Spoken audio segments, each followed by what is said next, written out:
Oh, wonderful. We will get started because we only have 40 minutes. So I'm so glad you're here.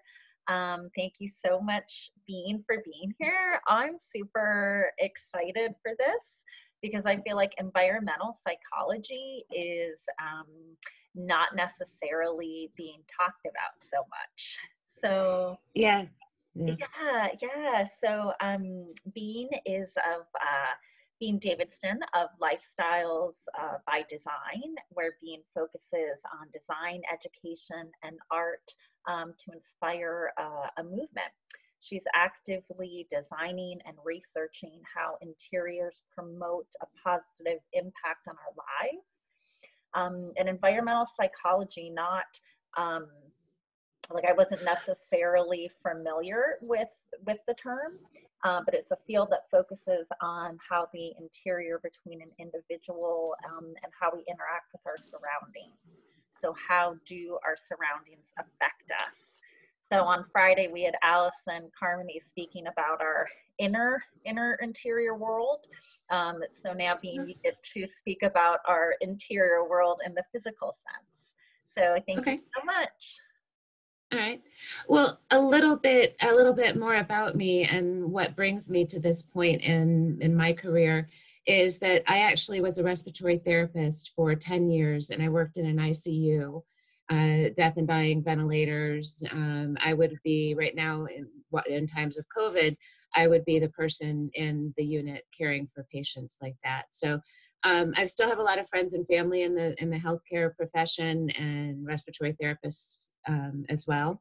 So this time is really close to me. But so 10-year history in medicine, high stakes. And then I got out of medicine and went into design. I went back to school and got a degree in commercial design, which is more like advertising, and ended up finding out or figuring out that I could paint, and started a whole career as an artist. So I had a studio in Tampa for about 5 years as an artist, and then I segued into interior design, and I ended up with a company, a large furniture manufacturing company, high end, for 20 years as a design center manager and a designer with them. So I had all of this experience in medicine and all of this experience in design. And I left that company several years ago and I started my own practice. And I wanted to know how I could best really actually impact someone's life. And that's in medicine and design. And that's where I look at environmental psychology. So how your environment actually makes you feel. And I use more of data-driven, statistics on it instead of feng shui or something that's from years past. And if you believe if you put the red thing under your pillow, then the world will change for you. But I use things that we're actually studying now, and I think that's my medical background, that I'm a little bit more. I want to see things in some data and see how it really does affect us. So now I say that I work for the DEA, so design, education, and art. So I talk about how our environment affects us. I bring in art in a lot of different ways. And I really focus on interior design, primarily in a residential setting, but I also work commercially. And I also think about our landscaping as part of that conversation. So it's our built environment or our built world around us of how it impacts us daily.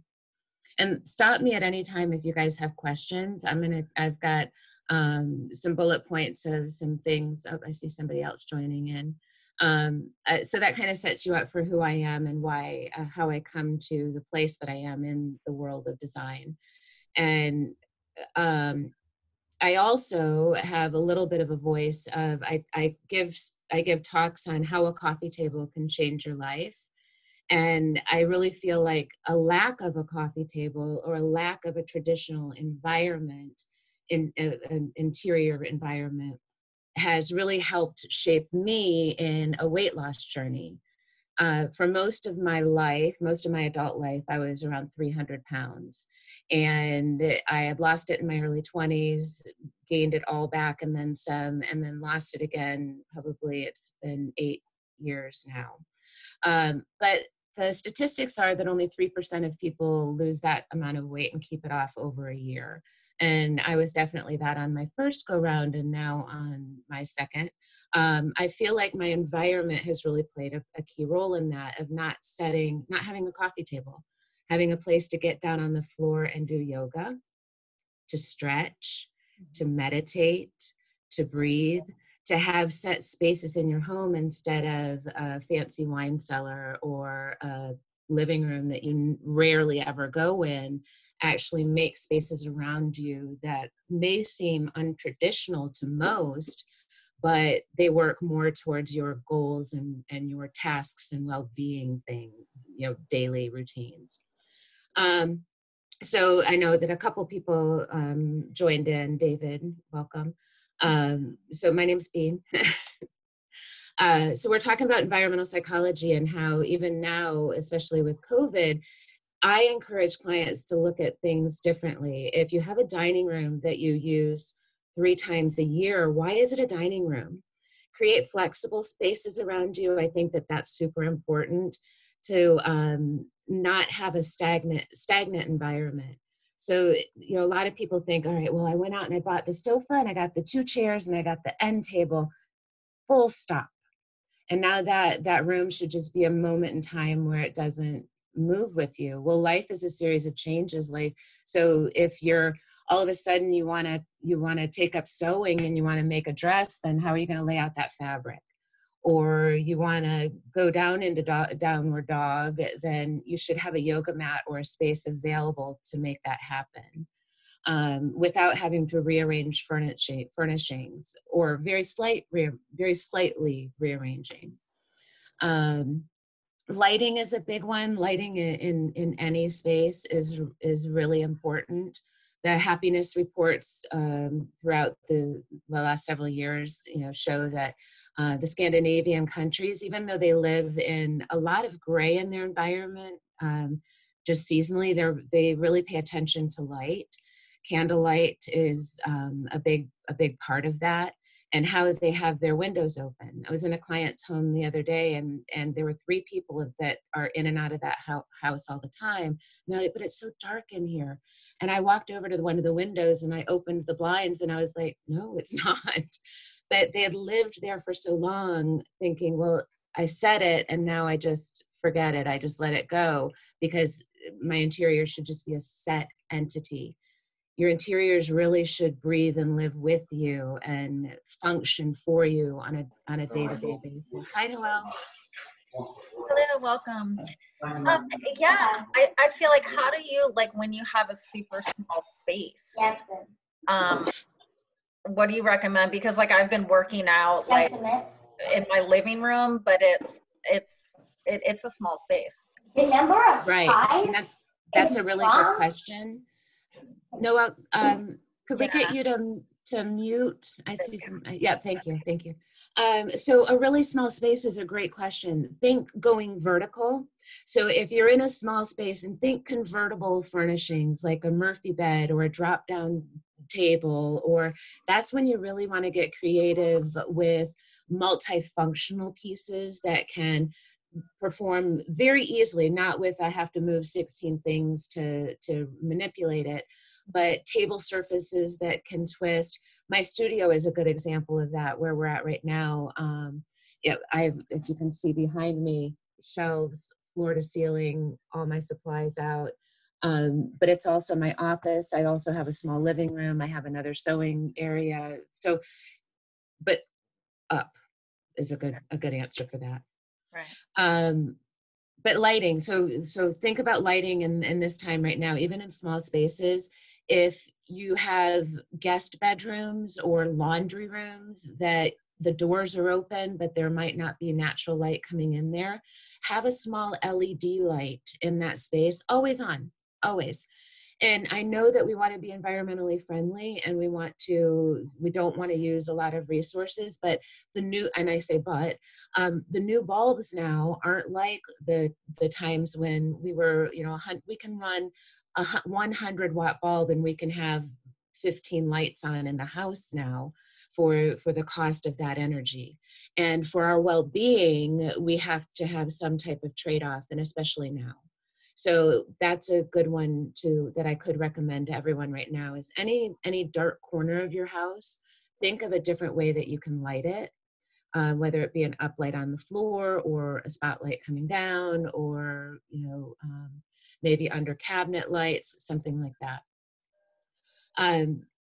Task and well-being areas are something that I focus on specifically as a designer with my clients. I look at where you want to be, not just 5 years from now, but 10 years from now, 15 years from now, what your body mechanics are going to be during that time. I suggest to a lot of clients that they don't purchase the same bar stools if they've got a run of 3 bar stools. Maybe choose one with a short back, maybe choose one that just has the round saddle seat, and a different one that maybe has arms on it. Because for different functions in your life, maybe you want to take up the guitar one day and you want something that swivels that gives you just the right option for, that particular task. That builds in options instead of just going with, well, I bought the set. And that's where the art comes in, right? So task and well-being areas, think about what your passions are now as well as 20 years from now, because you might want to try a home garden today, but 20 years from now, there's going to be something else that you want. Maybe it's writing. And that's the flexibility of the furnishings that I look at for clients too, of, trying not to get stuck in one particular genre or style. And then technology, think about how we can really utilize technology in these days with our, you ask somebody to turn on the lights for you. Those are really, I won't say the word, those are really easy to set up. So you walk in and you say, hey, so-and-so, turn on the lights, turn on the house. A lot of people are intimidated by some of the technology, but it's super simple. It's plug and play for the most part. And the convenience of having that, again, really, it helps to maybe offset if you're going to leave lights on, then you have the ability of turning them off quickly. Greenery. There's lots of data out there that talks about having views or vantage points that you can see greenery within eyesight. So think about where you sit at your desk. If you are looking out a window, I'm looking in my studio right now because I have 2 different places where I can see a window. So maybe position your desk in a way that instead of facing a wall, that you're turning it, that you have a view of something green. There's a lot of data around that suggests that it helps us for our cognitive abilities as we age. Nursing homes, we're doing a lot of that commercially, but we're just not doing it residentially. And if businesses are doing it commercially, sometimes they don't understand, the occupants of the building don't understand that it's been designed that way for them. And as a community, I see that a lot of people don't understand the ability of our built environment to really have an impact on us as a being. And then collectively, we give that energy out to the world. So like if you wake up in the morning and you're just pissed off because you didn't get a good night's sleep, the light was coming in wrong, or it was too warm, or it was too cold in your bedroom, then you interact with the world and everybody out in your world in a different way. So the more visual things that we have, that, the cup of happy here, the more visual things that we have around us that can help us be in a more positive or meditative or relaxed mode, then the better we are as a society.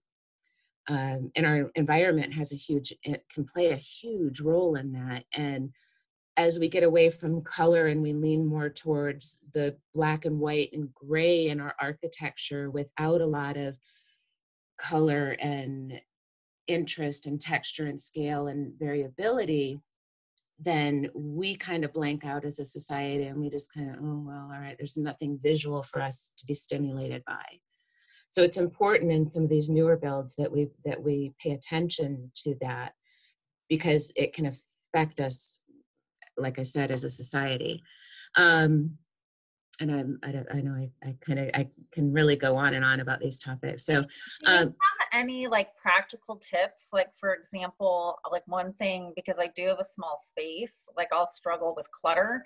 And I know that like sometimes like things, I'll put something somewhere and then it stays there for way too long. And that probably is having some subconscious effect on my psychology, because like something's moved in a place that doesn't fit, doesn't belong, but yet I just haven't bothered to like move it. So what, maybe if you could speak to that. And then, I mean, I guess it's like, just don't be lazy, just like fix it, you know, after you've moved it. But sometimes yeah, it doesn't well, happen. yeah, and small things, you know, sometimes you have to chip off things in small doses, because our homes and our environments, there's a lot to do if you own a home, or even just upkeep of a you know, general life of by the time you work, or if you've got children, or, you know, whatever your circumstances are, there's a lot of your day, right? So baby steps. I think that having a place for everything and everything in its place, that adage is means a lot. If you have a place for everything in your home, then it can go back to it. And then maybe have a place for those drop items. And it's interesting because I talk out of both sides of my mouth when I talk about how you need to have a flexible, organic, moving environment that allows for that. But yet you still, I don't want my cheese moved, right? I want everything to stay the same, because as a creature, we don't like change. So you have to find that happy medium between the two, and allow drop places, if you can, for those things to then be integrated into your workflow. And I would say every couple weeks, you have to assess things around you of, can that be moved from that place now and put somewhere else, or find a happier home for it, so that you don't become too cluttered with it, and it also doesn't become stagnant. Right. So Yeah, I yeah. feel like there's some people I know who are really good at that. Like every time you pre-COVID, like I'd go to their place and it was like, oh, it's different. Oh, this is different. You know? Right. Where, yeah, I think sometimes like I'll put something somewhere and then it stays there. It doesn't move. Right.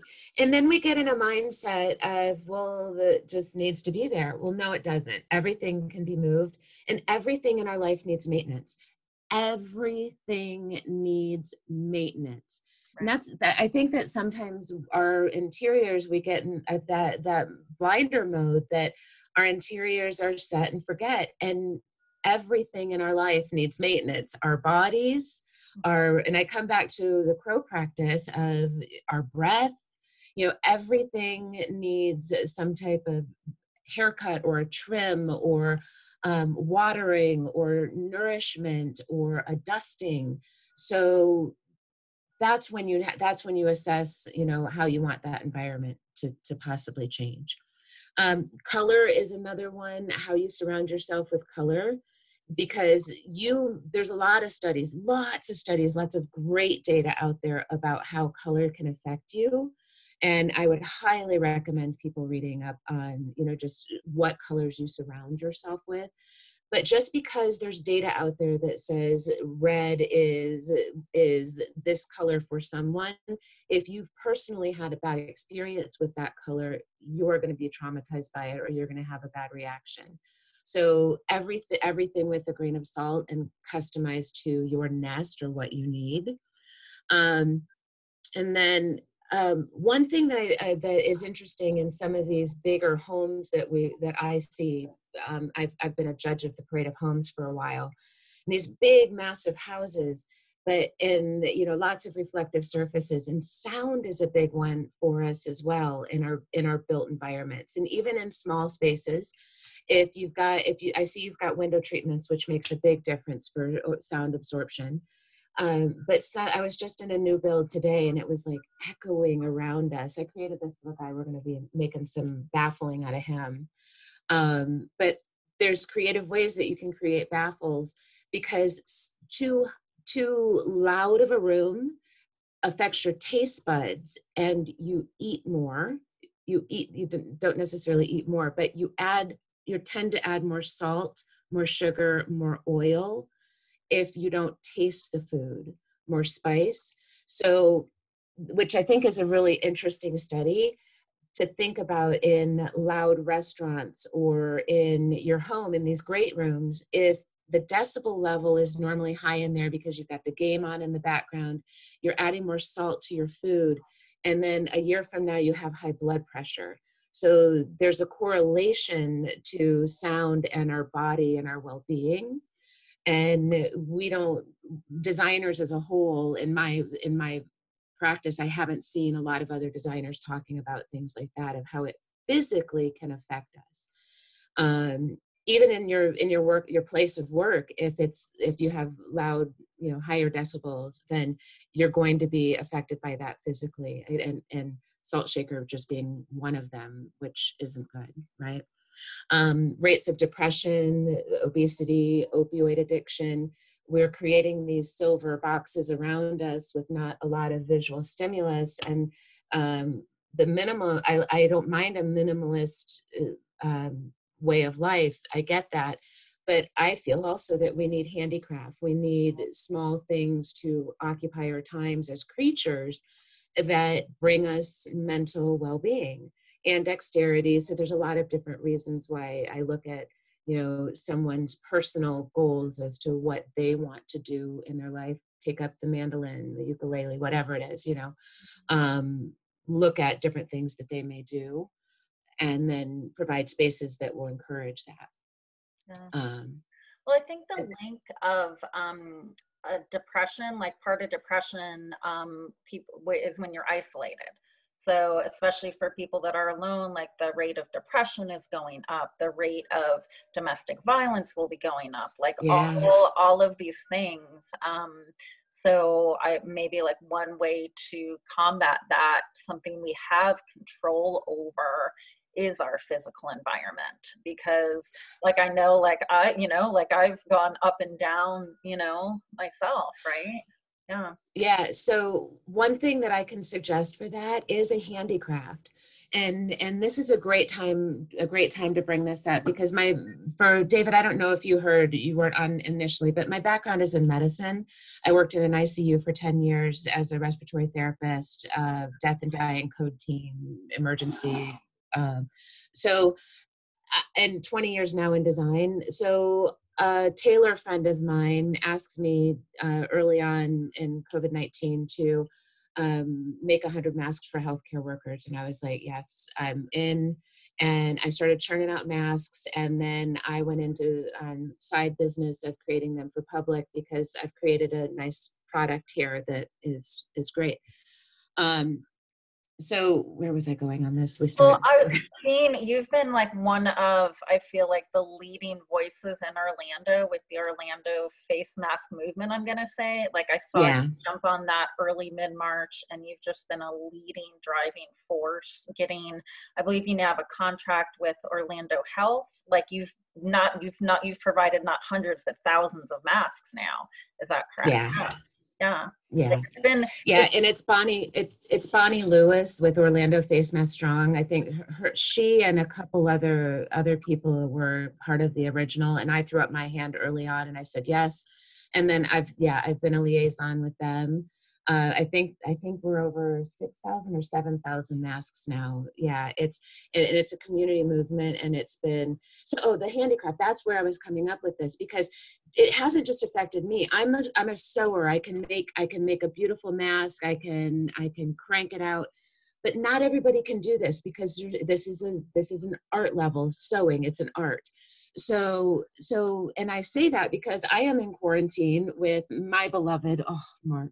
And and then Marissa, my house manager and operations here. So the three of us are in quarantine together, and we have two separate homes, so we come and go between the two homes, but it's fantastic. So they've been able to help me with these masks, and it has helped them as well, because it has given them hours. If you see these stacks of colors behind me, when we say hundreds, 7,000. I haven't been responsible for all theirs. It's hundreds of makers in the area, but I have personally made, I think, somewhere now upwards of 700, maybe a little bit more. And Mark and Marissa have been cutting these and cutting the strings for me and the wires. And we've been a workshop here, which is really interesting because it's helped them with giving those mindful moments and a small repetitive. That's what painting is. That's what needlecraft is, crochet, learning an instrument. It's that repetitive, get lost in it for hours type thing, a puzzle.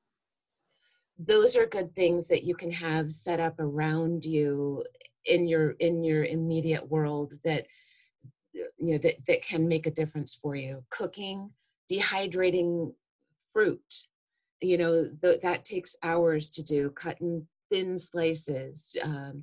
Yeah, you want to think about your life in that way right now. If you're not out, which yeah, who's out, right? So, and I know we're at 1:30 now. I want to open it up for questions in just a minute. But I wanted to talk about imagery with color because imagery can be something interesting around us as well. Whether or not you have tiles that run up the wall, that run across the wall, you have crosses that bar you from things, so physical limitations. Think about your environments, of all of your environment that's around you in your place of shelter, and what the possible images are. If you're into like vampires, werewolves, that type of genre, or Comic-Con, what those things in your world, how they make you feel, or how they might make your other people that are in your place of shelter feel. Because now we all have to play together, and I know there's families out there too that maybe haven't been in such close proximity in a while. So how do you create, like safety zones or areas that you can still have some privacy or feel like you've got alone time? That's important, and especially for children to be able to have maybe, instead of the doors on a closet, put a curtain or a drapery up and create a little nook, a little private, oasis with some pillows, something like that. Really think far outside of the box of what a traditional interior has to look like. I think that that's the biggest thing that I can recommend in my practice, is that throw away any rules that you thought you had to have, and flip it upside down and think about, what suits you, and not just because it's always been that way. And that's the creatures of habit thing. And imagery, one of the things that I like to talk about on imagery, and I'll kind of wrap it up here for us. If there's anyone out there that has microfiber, and I have certain things that really don't bring me a lot of joy in my life, and I think about sounds like a creaky door, resolve that. Take the time to put some lubricant on a squeaky door if it's something that kind of grinds on you, or maybe that squeaky door is a good reminder of, you can hear somebody coming and going, right? So you can think about these things two ways.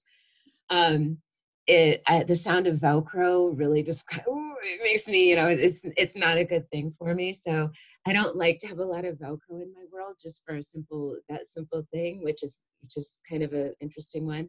And microfiber. So I come back to microfiber because I can't stand, if you've ever seen your ass print when you get up from sitting on a microfiber chair, and I've got a picture of one in front of me. I normally do a presentation with a picture of it, right? We've all been there. We all see it. We all know that that's a butt print on the microfiber. Just stop. I can't take it. That you can write your name in it, right? So think about how all those things affect me, and think about your own interiors and your own environment, of how it's affecting you on a daily basis, you and your family. So thank you. And if you guys have any questions, please. I personally don't have any questions. I feel like I'm just absorbing everything that you're saying. So I guess my only question to you would be, I would like to maybe follow you and just kind of gain more knowledge. I feel like 30 minutes with you was not enough. Thank you. Thank you. Yeah, please. I've got a blog on my website, and I'm pretty active on Facebook, Lifestyles by Bean. I'm gonna Lifestyle being. Lifestyles by Bean. Yeah. uh, I'll send before we hang up, I'll send yeah, I'm link. in the chat right now. I'm not sure if I spelled it correctly, Bean. I did Lifestyles by Bean, but I don't think that that's 100% accurate. So you may want to correct it so she can find you. Oh, I found it. And if I just put the like button, then it starts following. Is that how this works? Yeah, you can subscribe to my site. There's my site there. Yeah, you can subscribe to my site, and that should get you the blog. And I would also follow on Facebook. I mix my life between my personal and my business, which is kind of fun. I've been in a corporate world for the last 20 years of, watch your P's and Q's. So it's kind of interesting to be on my own and have my own practice and really have a cool voice in the community. And not a lot of designers have this voice. So thank you. And I've got some good tips on there. So yeah, take a look through those blog posts. Great. Thank you so much. Thank you.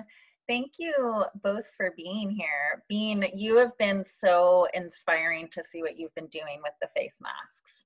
Like literally, I feel like it's a time of being overwhelmed, and I feel like I've seen like the best and the worst in humanity right now. And I'm really trying to like not watch so much news, not like tune out as much as the negative. And then when I'm seeing positive, just like focusing on that. And like you've definitely been like, I just keep seeing the amazing work that you're doing with that. So thank you so much. Thank you. Thank you. Yeah, it's been really cool to see the community come together like this. And if I can give a quick PSA about, because, hey, educate, DEA, design, educate, and art. Your face mask is dirty. Your face mask is a dirty little critter. So the outside is dirty with someone else's germs. The inside is dirty with your germs. So the best way that you can wear one is by the earpieces on and off. Don't be manhandling this. If you think about the virus as wet paint and you do this, then all of this is somebody else's germs that now you've got on your hands, and you're going to touch everything else. Yeah, if I could educate anyone on that, of just how dirty this in your hands, of keeping these two things clean. And if you can get a washable, reusable one, all the better. So yeah. Yeah. Do you take personal orders, or is it just bulk orders for the masks? No, I take personal. I'm doing both volunteer with Orlando Face Mask Strong, and I'm selling to the private sector. I'm working out with, so you can just go to my website and order there if you need one. And I'm also working with a couple businesses so that we're going to get them protected and in a good look for, here we talk about environmental psychology again, of having the team have a consistent look and consistent protection, as well as, patients coming in or clients coming in, that they're given the same level of consistent protection for each other. So I'm working with a couple local businesses in anticipation of, getting back up to being open to the public, and providing them some, I want to provide some tutorials and online videos of how to wear and care for it. Because if one person is wearing it down under here and getting it all dirty, then that doesn't help the rest of the 3 employees down the line. Right. So I'm doing some instructional videos for them as well. That's great. Yeah, because I've seen people's masks, like they're not, it's falling below their nose. And I'm like, well, that defeats the purpose of it. Yeah.